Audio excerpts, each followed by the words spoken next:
स्वागत है आप सभी का आपके अपने YouTube चैनल पर जिसका नाम है उत्कर्ष विजन गोविंद सर। मैं रजनी वर्मा। आज मैं आपके डायरेक्टर गोविंद सर का इंटरव्यू लेने जा रही हूँ। जो आपके एग्जाम से रिलेटेड क्वेश्चन है वो मैंने सोचा क्यों ना आज आपके सर से पूछे जाए। तो चलिए शुरू करते हैं। तो प्यारे बच्चों, आपके सर आ चुके हैं। सर, आपका बहुत बहुत आभार जो आप यहाँ पे आए और आप इंटरव्यू देने के लिए राजी हुए। मैडम बहुत बहुत साधुवाद और हमारे जितने प्यारे से भैया लोग इस वीडियो को देख रहे हैं, आप सभी प्यारे साथियों को नमस्कार एंड जय हिंद। तो सर शुरू करें। आज फर्स्ट क्वेश्चन हमारा ये है, उत्तर भारत की अर्थव्यवस्था का मेरुदंड किसे कहते हैं सर? मैडम बहुत ही अच्छा आपने सवाल पूछा है। विश्वास मानिए ये क्वेश्चन एग्जाम के दृष्टिकोण से बहुत ही ज्यादा इम्पोर्टेंट है और मैं आपको स्पष्ट कर दूं कि उत्तर भारत की अर्थव्यवस्था के मेरुदंड के तौर पे गंगा नदी को जाना जाता है। बात कर रहे हैं गंगा नदी की। ये प्रश्न इसलिए बना है क्योंकि अगर हम पूरे उत्तर भारत की बात करें तो उत्तर भारत में ये जो है गंगा एक महत्वपूर्ण नदी के रूप में जो है बहती है और इनके आसपास माने आप समझ सकते हैं कि जो नदी है, नदी का जो बाएं तट है और दाएं तट है, वहाँ जो है अच्छी खासी जो है एक आबादी निवास करती है जो कि लोगों के रोजमर्रा के लिए सपोर्ट करती है। बात गंगा नदी की करें तो जो है मैं आपको स्पष्ट कर दूं कि इलाहाबाद से लेकर के हल्दिया तक का जो है मार्ग है उसे NW1 घोषित किया गया है।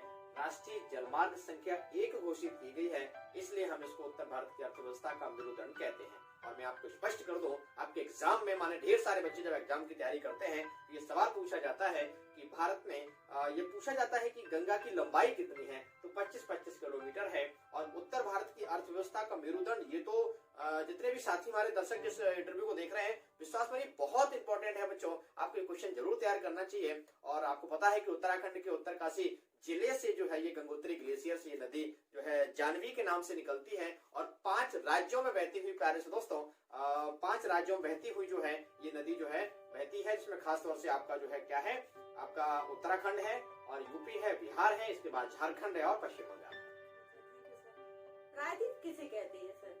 बहुत अच्छा सवाल मैडम आपने पूछा है। बात कर रहे हैं प्रायद्वीप की, और प्रायद्वीप की अगर हम बात करें तो कहते हैं पेनिनसुला। और पेनिनसुला के बारे में कहा जाता है कि वह भूखंड जो 3 ओर से जल से घिरा हो उसे प्रायद्वीप कहते हैं। अगर हम भारत की बात करेंगे तो भारत में जो है प्रायद्वीपीय क्षेत्र की जो आकृति है वह उल्टे त्रिभुज के समान बनती है। और बड़ी जरूरी बात मैं आपसे शेयर कर दूं इस वीडियो के माध्यम से, बहुत ज्यादा इंपॉर्टेंट क्वेश्चन पूछा जाता है, वो ये है कि प्रायद्वीपीय क्षेत्र में जो रहने वाले जो आपके राज्य हैं, माने प्रायद्वीपीय राज्य हैं, उनकी संख्या जो है वह 9 है। और मैं आपको नाम अगर बताना चाहूँ तो केरल, कर्नाटक, गोवा, गुजरात, आंध्र प्रदेश, तमिलनाडु, महाराष्ट्र और आपका उड़ीसा और पश्चिम बंगाल, इस प्रकार से 9 भारतीय राज्य हैं, माने प्रायद्वीपीय क्षेत्र के राज्य हैं। यही बात बतानी। इन 2 केंद्र शासित प्रदेशों का विलय हो गया है। बहुत अच्छा क्वेश्चन मैम, आपने बहुत अच्छा क्वेश्चन पूछा है। ये एग्जाम के लिए तो बच्चों के लिए बहुत ही जबरदस्त सवाल है। मैं आपको स्पष्ट कर दूं कि जब जो है 31 अक्टूबर 2019 से पहले भारत में 7 केंद्र शासित प्रदेश हुआ करते थे। अगर हम 7 केंद्र शासित प्रदेशों की बात करें तो इसमें से जो है आपके जब जम्मू कश्मीर राज्य का विभाजन हुआ तो 2 नए केंद्र शासित प्रदेश बन गए, माने एक जम्मू कश्मीर बन गया, दूसरा लद्दाख बन गया। इस प्रकार से 7+2 बराबर 9 केंद्र शासित प्रदेश हो गए। लेकिन मैं आपको स्पष्ट कर दूं, अभी जो पीछे जो है 26 जनवरी माने गणतंत्र दिवस निकल के गया है, 26 जनवरी 2020 को जो है ना वह दादरा नागर हवेली और दमन दीव का आपस में विलय कर दिया गया, जिससे वर्तमान समय में जो यूनियन टेरिटरी है माने केंद्र शासित प्रदेश हैं, वो जो है आपके उनका विलय हुआ 1 हो गए। इसलिए वर्तमान में कुल 8 केंद्र शासित प्रदेश हैं। Thank you sir. राष्ट्रीय युवा दिवस कब मनाया गया? बहुत बढ़िया, बहुत बढ़िया मैम, ये तो आपने करंट का सवाल पूछ लिया है। बड़ी खुशी की बात है, आप बड़ा ही अच्छे क्वेश्चंस लेके आई हैं। मैं आपका आभार व्यक्त करता हूँ। तो पहली बात तो यह है कि 12 जनवरी को प्यारे दोस्तों नेशनल यूथ डे के रूप में मनाया जाता है, राष्ट्रीय युवा दिवस के रूप में। अभी हाल ही में स्वामी विवेकानंद जी की प्यारे से भैया ध्यान से सुनना है, माने आपका जो है 158वें नंबर की उनकी जयंती मनाई गई। और स्वामी विवेकानंद जी किसी परिचय के मोहताज नहीं है।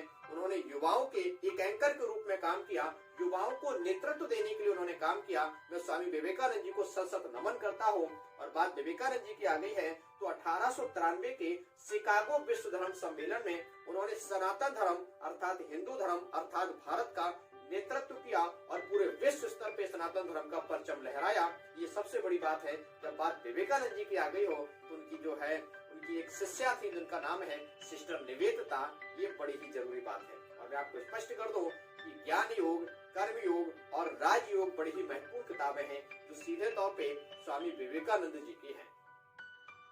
सर एक मैं पर्सनल सवाल पूछना चाहूंगी, जी। उत्कर्ष विजन क्या है सर? अरे अरे अरे अरे मैम, बहुत ही तो एक आपने हमारा एक दिल का अजीब सा एक सवाल पूछा है। देखिए मैं आपको स्पष्ट कर दूं, उत्कर्ष विजन दरअसल क्या है, वो मेरा ड्रीम प्रोजेक्ट है। उत्कर्ष विजन एक ऐसा मेरा ड्रीम प्रोजेक्ट है। मैं उस उत्कर्ष विजन के माध्यम से हम ऑल ओवर द इंडिया में जो बच्चे स्टूडेंट हैं, जो तैयारी कर रहे हैं या गरीब हैं, लाचार हैं, मजबूर हैं, मैं उनके लिए बहुत कुछ करना चाहता हूँ उत्कर्ष विजन के माध्यम से। बात उत्कर्ष विजन की करें, मैं कोशिश करता हूँ कि मैं जो है ना उनके लिए मतलब लाइव क्लास दो, फ्री लाइव क्लास दो, बच्चे घर बैठ के तैयारी करें, सरकारी सिस्टम के अंग बने। जब वो सारे बच्चे मोटिवेटेड होंगे, सारे बच्चे शिक्षित होंगे, एजुकेटेड होंगे, सरकारी सिस्टम के जब अंग बनेंगे, तो भारत के आर्थिक, शैक्षिक, सशक्त भारत में हर भारतीय, हर बच्चे की जब भूमिका होगी, विश्वास मानिए सबसे ज्यादा खुशी मुझे ही होगी। ये मेरा ड्रीम प्रोजेक्ट है। और उत्कर्ष विजन की अगर मैं बात करूं तो वह टेलीग्राम, इंस्टाग्राम, फेसबुक, व्हाट्सएप सभी जगह उपलब्ध है। उसकी लिंक डिस्क्रिप्शन में वीडियो मैंने दे रखी है। बड़ी आसानी से जो है वो आपको वहां से बच्चे जो है विजिट करके आसानी से पहुंच सकते हैं। तो बच्चे सुना आप लोगों ने, सर आपके लिए इतना सब कुछ कर रहे हैं, तो आपको एक शेयर, एक लाइक, सब्सक्राइब करना तो बनता है। तो बच्चों जरूर करना लाइक, सब्सक्राइब, शेयर। और अगले क्वेश्चन पे हम पहुंचते हैं। NEFA क्या है सर? बहुत ही अच्छा सवाल है। आपने NEFA के बारे में बात करी है, मैं आपको स्पष्ट कर दूं।